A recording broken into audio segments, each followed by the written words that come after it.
आज स्वर्गीय रणवीर सिंह जी को श्रद्धांजलि अर्पित दी गई है। उनके युवा जिलाध्यक्ष दीपक चौधरी जो राष्ट्रीय लोकदल के हैं, उन्होंने इस मौके पर देश के किसान के मसीहा स्वर्गीय चौधरी चरण सिंह पूर्व प्रधानमंत्री भारत रत्न की मूर्ति की स्थापना करने के लिए प्रतिबद्ध है। जो उनके पुत्र का सपना था, उसको पूरा करने के लिए वे कटिबद्ध है, प्रण लिया है। देखें एक रिपोर्ट KL1 न्यूज, इसमें उन्हें समर्थन भी मिला है।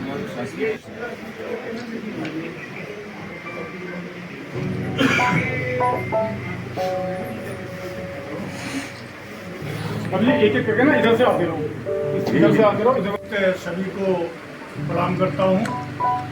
आज की सभा का संचालन करने के लिए एक हमारी सभापति की आवश्यकता होती है, तो मैं निवेदन करूंगा मास्टर गुरवीर सिंह जी से कि आएँ और आशीर्वाद करें।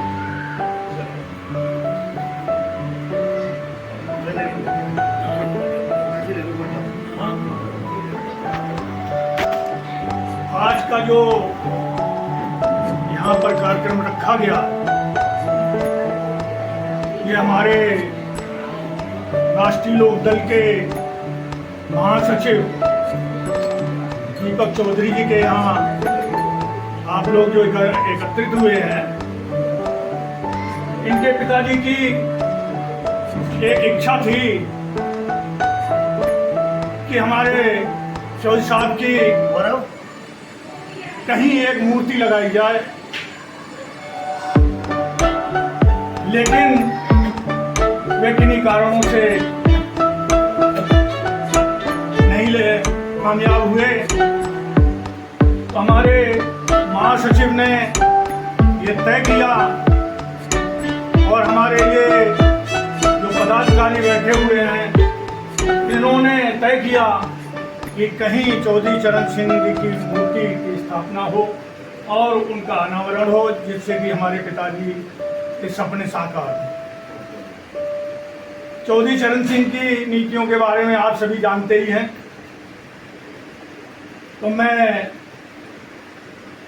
बहुत ही 84 साल का जीवन अपना पार करके 1902 में जन्म हुआ था।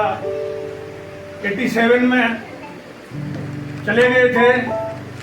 किसानों के मसीहा थे, ज़्यादा बताने की ज़रूरत नहीं, आप तो सभी लोग विद्वान हैं। हमारे बीच में मैं सबको नमन करता हूँ, प्रणाम करता हूँ। आशीष चौधरी जी जो पंचायत पोस्ट से हमारे जिला के जिलाध्यक्ष हैं, वो हमारे बीच में यहाँ उपस्थित हैं।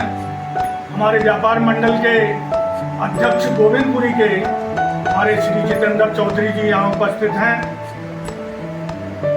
मैं उनको सभी का हार्दिक अभिनंदन करता हूँ, स्वागत करता हूँ।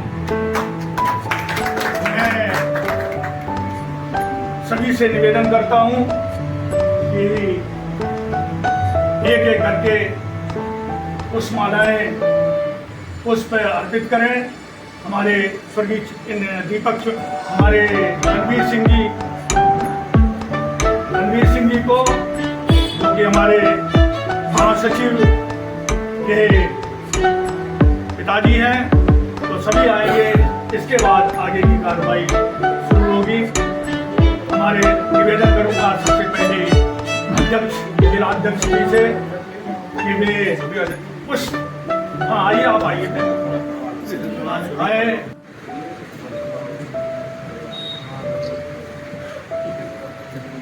आ जाओ,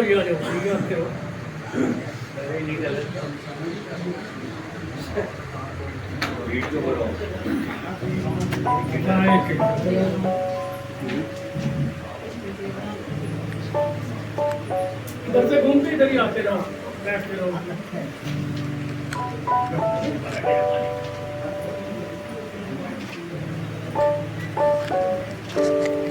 चलते जाओ जी।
हम लोगों का हौसला बढ़ाया ना तो मैं शाम तक बैठता हूँ अपना घर।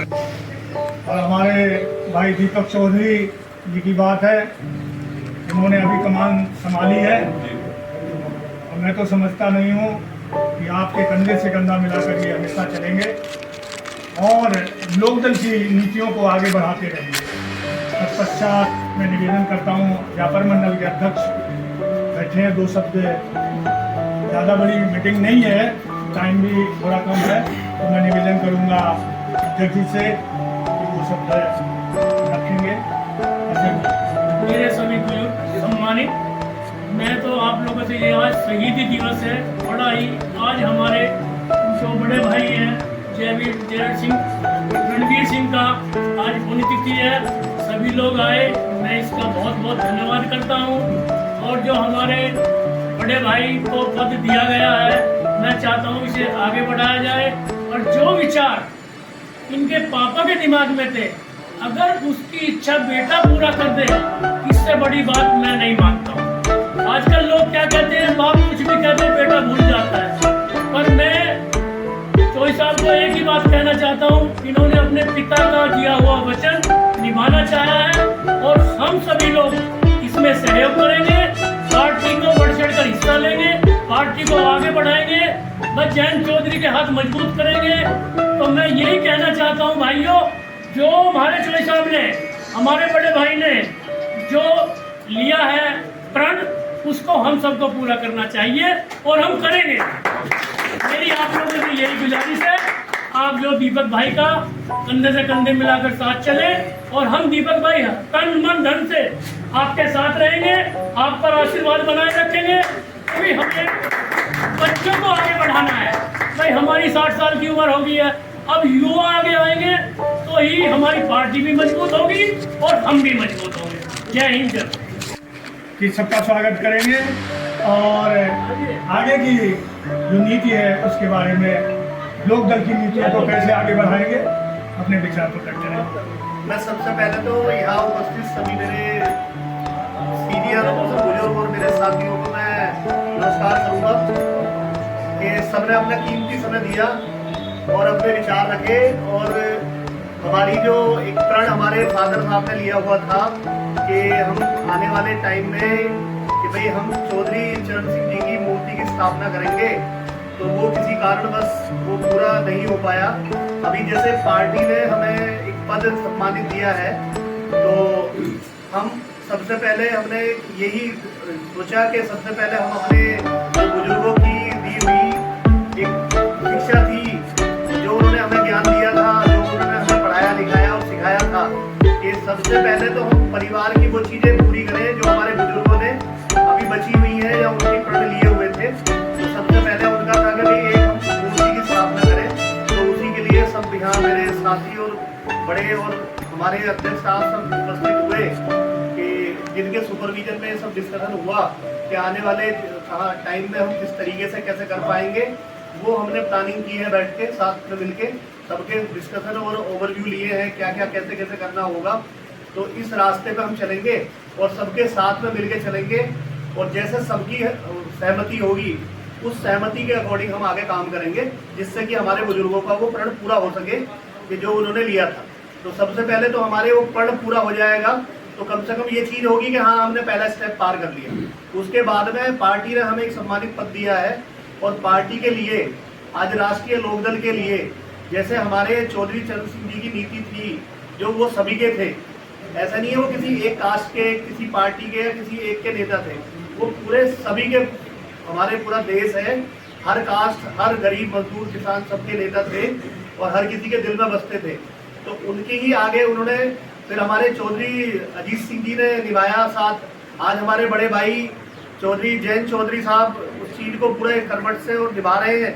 तो अभी हमें जिस पॉइंट से हमें मिला है ये पद, हम भी चाहेंगे हमारे अपने चौधरी जैन साहब को और मजबूती दें और नए युवा हम उसमें जोड़ें और अपनी पार्टी को आने वाले टाइम में और सशक्त और मजबूत स्थिति में लेके आएं।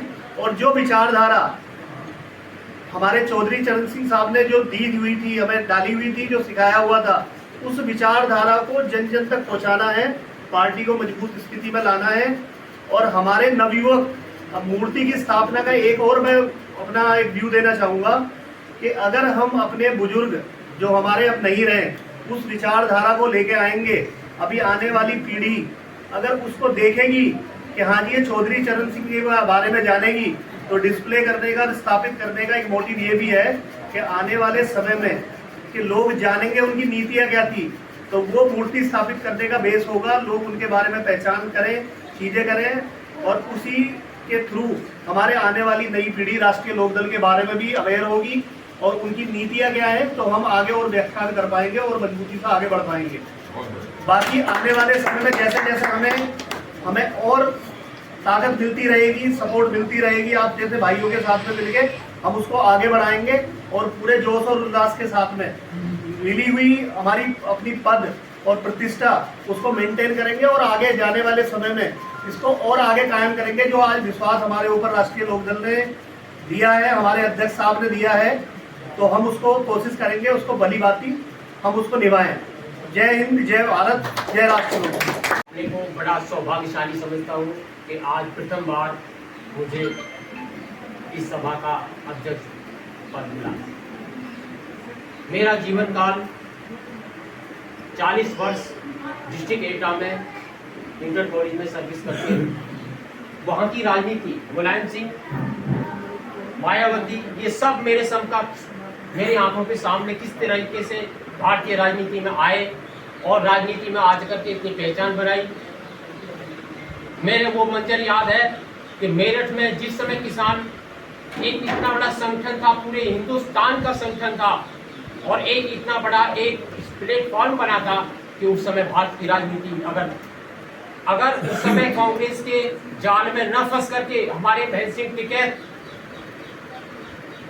वहां पर समझौता न कर लेते लखनऊ में जाकर के और यहीं पंचायत में ही सब समझौता होता, तो मैं जानता हूं कि भारत की राजनीति और होती। हमारे चौधरी साहब की राजनीति को जिस प्रकार से सबके साथ सबके विकास का जो आज नारा दिया गया है, वो चौधरी साहब ने दिया था। और उन्होंने भारत की राजनीति में जिस प्रकार से गरीबों को, किसानों को, नौजवानों को एक आगे बढ़ाने के लिए जो प्रयास किया था भारत की गंदी राजनीति में, वो उनके जहाँ भी मुख्यमंत्री पद पर भी और प्रधानमंत्री पद पर भी कुछ ही दिन के लिए पदासीन रहे। ये हमारा एक सोच हमें बदलनी पड़ेगी कि वो सब बातें हम आज जानते हैं, पहले नहीं समझ पाते थे। आज हम फेसबुक मीडिया में हम सब जान रहे हैं, समझ रहे हैं कि हमारे देश की राजनीति कहाँ जा रही है, कैसे जा रही है। बहुत अच्छी तरीके से हम हमारे राष्ट्रीय जितनी भी पार्टियां हैं, आज मैंने फेसबुक पे लिखा है, हमारे देश की राजनीति में हमारे एकजुट हो जाता और हो जाए तो भारत की राजनीति को जो चाहे वो परिवर्तन कर सकते हैं। लेकिन दुर्भाग्य है कि हम इतिहास में लंबा चौड़ा नहीं कहना चाहता कि बहुत लंबा चौड़ा इतिहास हम समझे हुए हैं कि हम अपने जो हमारे बुजुर्गों के आदर्श हैं, आज वर्तमान समय में बीजेपी के अलावा कोई भी राष्ट्रीय पार्टी ऐसी नहीं है कि पूरे भारत का प्रतिनिधित्व करने की क्षमता पर अपनी दक्षता रखती हो। आज आवश्यकता है हमारे राष्ट्रीय युवाओं को, जितने भी राष्ट्रीय युवा हैं उन सबको एक आवश्यकता है कि ऐसा प्लेटफॉर्म बनाएं, ऐसी सोच पैदा करें कि जो पूरे भारत का प्रतिनिधित्व कर सके। पूरे भारत का प्रतिनिधित्व करने के लिए बहुत ही आवश्यकता है एक ऐसी पार्टी की जो अपनी क्षेत्रीयता से, अपनी जाति से, अपनी धर्म से, अपने जितने भी संप्रदाय हैं उन सबसे ऊपर उठ करके एक राष्ट्रीय नेता के रूप में, राष्ट्रीय हित के रूप में सोच सके, राष्ट्रीय विकास के रूप में सोच सके और सभी युवाओं के विकास के रूप में सोच सके। आज के युवा बहुत ही दिग्भ्रमित हैं और इतने दिग्भ्रमित हैं, उनको दिशाहीन है, वो अपने मोबाइल से चिपके हुए हैं, उन्हें अपना लक्ष्य, अपना युवा, अपने भविष्य के प्रति चिंतित हैं कि हम समझते हुए भी कुछ भी नया विकास नहीं कर पा रहे हैं, क्योंकि कोई भी राजनीतिक पार्टी युवाओं के प्रति संवेदनहीन है। इस समय मैं अपने जोर से कह रहा हूँ, अपनी आंखों से देख रहा हूँ कि पूरे भारत की राजनीति में युवा दिग्भ्रमित है। इस समय उनको दिशा देने की आवश्यकता है। मैं दीपक भाई से बहुत खुश हुआ उनके विचारों से कि उन्होंने अपने बुजुर्गों का एक स्वप्न साकार करने का बीड़ा उठाया है। और अगर इसी प्रकार से हम हमारे युवा अपने बुजुर्गों को, अपने पूर्व की जितने भी हमारी परंपराएं हैं, जितने भी हमारी Thanks for watching. Like, share, subscribe and comment my YouTube channel KL World News 077 and Pradeep Times. विकास की धारा इस समय बढ़ी हुई है, और आगे बढ़े जाए। धन्यवाद। चौधरी चरण सिंह